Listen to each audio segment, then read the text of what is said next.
Welcome to Milestone Moments, the show where we explore the journeys that lead to success. I'm Sheila Slick, your host and founder of 5 Milestones.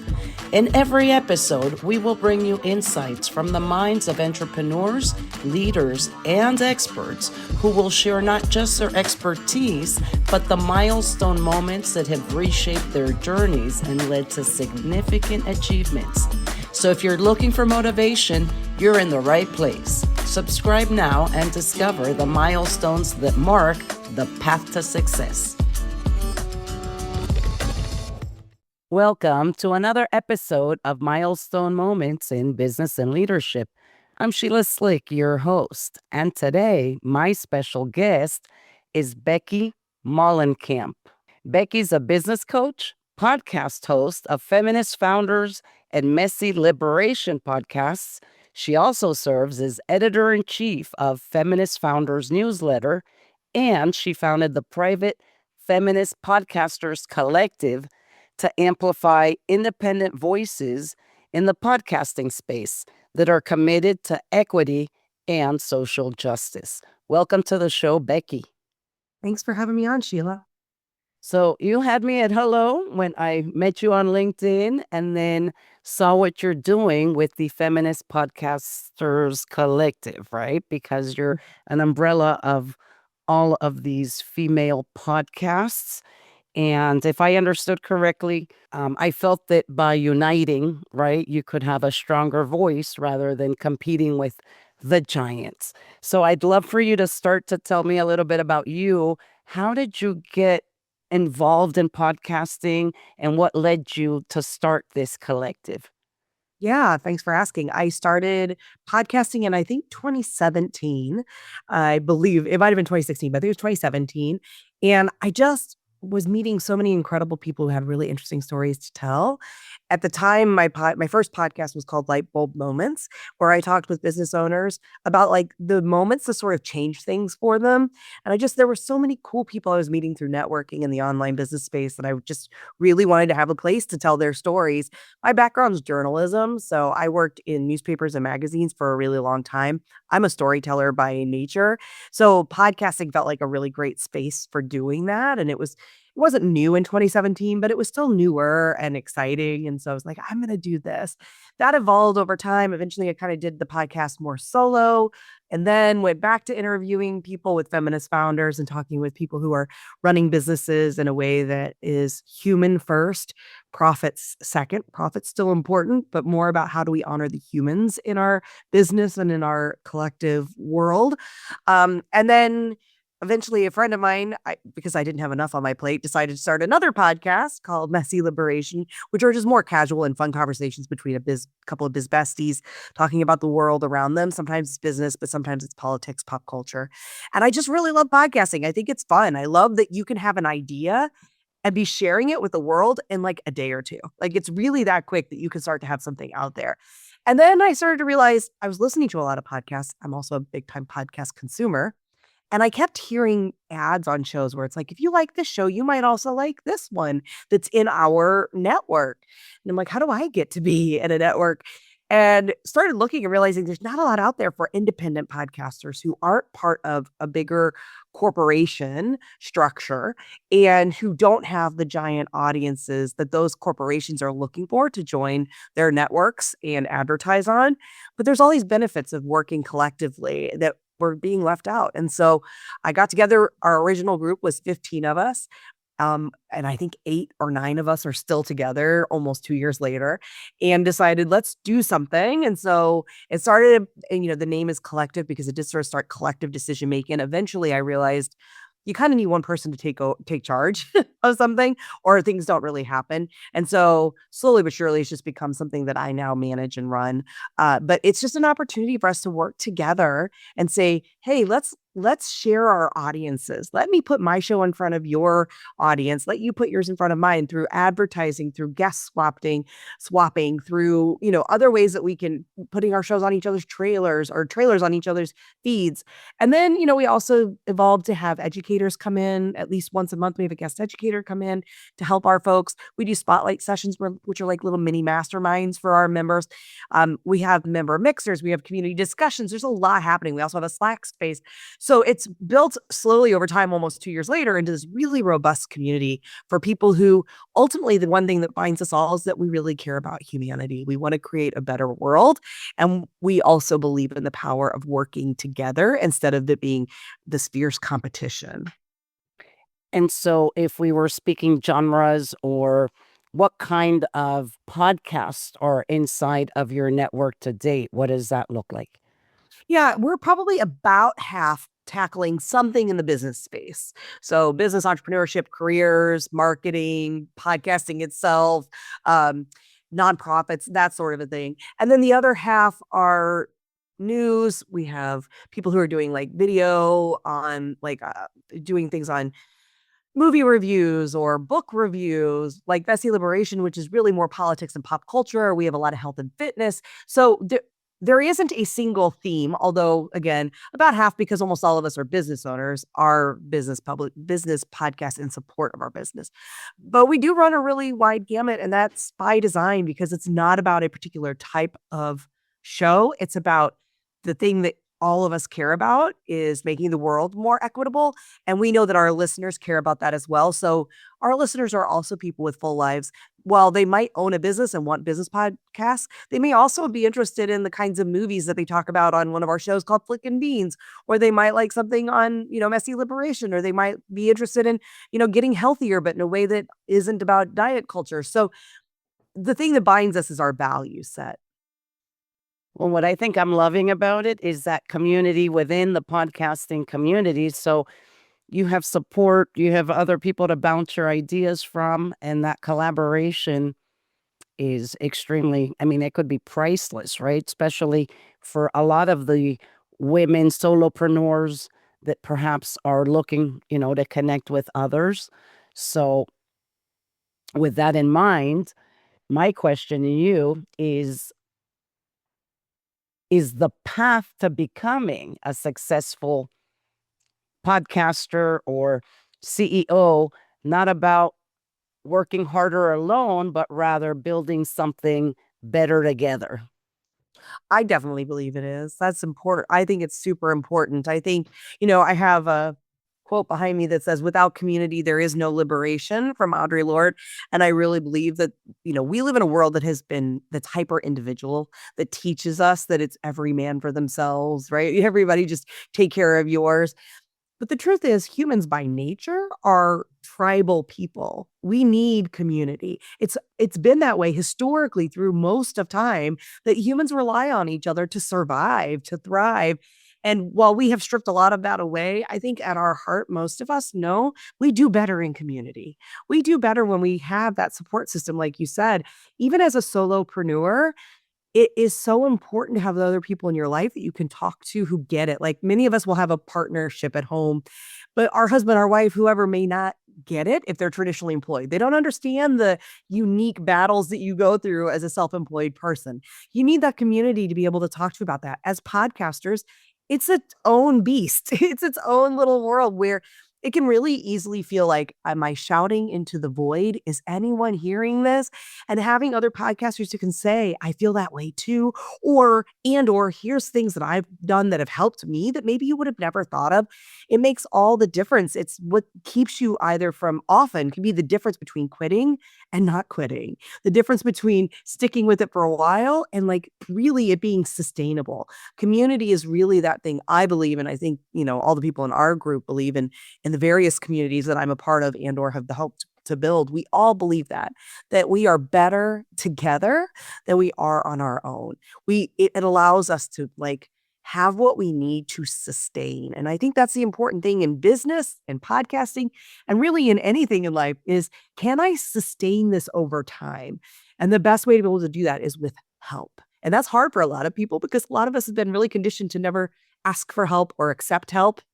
And so that can be a challenge for people when they come into the collective. We see that where it's like they're afraid to ask, could I be on your show? Or, hey, what are you using for this technology? Or do you know somebody that I might be able to talk to about this? People will feel very reticent at the first to like ask for that support and help because they're not used to it. But it is so important. And being in a community space helps you learn those and practice that skill of asking for help and receiving help. I absolutely agree. I actually just published my first book, which is like a toolkit, 10 different practices that you can do. And some of them are rooted on the things that get me to go from start to finish, right? When someone will ask something like, well, how do you get it done? But one of my chapters, which is the one that I believe, because even if I think about where I am today, even with the podcasting, it wouldn't have happened without having what I call an expert circle or your own board of directors, right? So you don't need to be this huge organization to be surrounded by people that are experts. So even you, for example, you said, I've been a journalist, I've been a storyteller, and that's a great connection to have, or you're a podcaster. So maybe someone that's contemplating or itching, with the idea of, well, where do I begin? You can do your own research, or you can probably find an expert in their field that you can bounce those ideas and feed off each other that can then lead you to your own success. So I absolutely love what you're doing with the collective. And you're also a business coach. Do you Yeah. only coach the people within the collective? What does that process look like? The podcast collective is its own strange beast. Like it was really something that filled a need for me that I wasn't able to find. So as I often do, it's like, if I can't find it, I'll build it, I'll create it. And I love it. And it's becoming a bigger part of my day and my business. But my business is actually business coaching. And I work typically with people who are sort of coming out of the solopreneur service provider role. So people who have historically been delivering services themselves and are growing beyond the ability to do all of the services themselves and needing to amp up, grow their business beyond just them. So that's usually who I work with. The podcasting thing is really actually quite separate. But I love it. And so I keep doing it, and keeps becoming a bigger part of my day-to-day and my business. But yeah, the business coaching is really separate from that. Okay, so someone looking for your business coaching doesn't have to be part of the collective. Oh. And if someone wants to explore what the collective is about, you hold monthly events and workshops. These are open to people that want to come explore what the collective offers and perhaps even some of the members. Yeah, yeah. I mean, and actually it's interesting you say that because right now you have to join to access anything.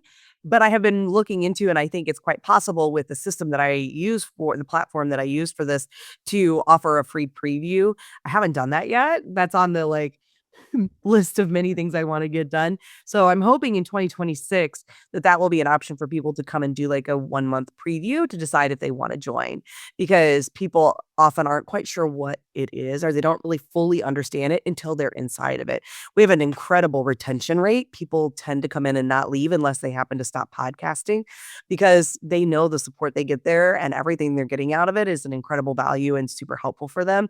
But it can be difficult getting people to actually say, I need this, because they don't really understand it, because it's like, I don't really know what that is. They often think that it's what the traditional podcast network model, which is really just, we're going to give you ads to put on your show, and then we're going to take a portion of that and you're going to get the rest of the money. We don't do advertising other than advertising that supports other podcasts inside the collective, which are just mutual swaps. There's just reciprocity, no money exchanging hands. This is really less of a network and more of a community. This is a place where you go to get that support we've talked about around like, hey, I get it, I've been there too, to get people who can share resources with you. We don't gatekeep resources. Everyone in there is very open to sharing, and where you can come and learn, right, from our guest educators as well as from the other people in the community. So yeah, I think a free preview would be a great thing to strive towards in 2026. It's on my list, my long list. I'm sure it's going to get done. You sound like you're on the ball with everything and very organized, and everything is, you know, walking the path. So, because we've mentioned a lot of feminism, I wanted to ask, what does it really mean to lead a business through a feminist intersectional lens? And why should it matter for all of us? hmm Well, first, I want to say, because you've mentioned a few times women, and we are almost all women, but we do have a couple of men who have and are members, because feminism is for everybody. As Bell Hooks says, it's not just for women. Feminism is just people who believe, hey, and when we say intersectional feminism, because we take it beyond just women, we're also talking about all the intersections of our identities, including disability, including neurodiversity, including race, including class. And so we're saying we are all people who believe in the humanity of all people. And that by uplifting those who are considered the least, and I'm using air quotes if you can't say air quotes to say the least of us, we are helping all of us, right? Because we're creating a world that is more equitable, fair, and just. And that is what we're trying to do inside of this community. So it says feminist, which I know turns off a lot of men, but ultimately the kind of men who get it are the kind of men we want in this space, because they are men who understand that, yes, men can and should be feminist, and that men should care about equity for women, but not just for women, for Black women, for disabled women, right? For immigrant women. So that is what our goal is. And why do I think it's important? Because I think it honors all of our humanity. When we honor anyone's humanity, we're honoring all of our humanity. And when we disregard anyone else's humanity, we are disregarding and dishonoring our own humanity, right? Because it's very hard to be human and to be somebody who truly cares about humans and then treat other humans poorly, right? So we can disagree. Disagreement about lots of things is wonderful. But what we don't disagree on, at least inside of this community, is that at our core, we all believe all humans have value and all humans should be treated with respect and care. And all humans should have an equal and equitable shot at having success in life. And in this case, success in podcasting. And what that looks like is that we all support each other. We help uplift each other. We aren't hoarding resources. We aren't hoarding information. We're saying, let's share this freely, because we know when we do that, we all do better, right? It's that John JFK quote about a rising tide lifts all boats. When we are all supporting each other, we all do better. When we're resisting and fighting against each other, some people do better, but a lot of people don't. And then all that leaves you that has done better feeling is pretty badly, because now you might be doing okay, but you look around at everyone else and they're not. And how does that feel, right? So this is a space for people who have that kind of a heart. And not everyone does. We know that. But I think it matters more than ever right now in the world we're living in, where unfortunately there are many people who seem to have lost sight of humanity and have lost their way when it comes to honoring everyone's humanity. So it's easy with a community like this to turn off people. And that's really good, because we don't do like, I want to attract the kinds of people for whom a message like that is like, oh, that feels so good. We need more of that in the world. And I want to repel the people who hear that message and think anything else, because they're not our people. Our people are people who are like, yeah, that's it. If we all just cared for each other a little bit more, we would all do better. And that allows us to all feel better and for us all to be more human. I'm giving you your heart. Thank you. Well, I'm glad that we met. So, what is your next milestone? Well, for Feminist Podcasters Collective, we are sitting just under the 50-member mark. We've been slowly growing. As I said, 2 years ago, we started with 15 people. And slowly but surely, we've just been getting the word out and incrementally growing. We're at 48 members right now. My goal for the end of 2026 is to be at 100 members. And we're going to see where that leaves us. The membership has all agreed, let's grow to 100 and see how it feels. Is that the right amount? Is it not enough? Because right now we have a really great, we have 70% of our members come to at least one meeting a month.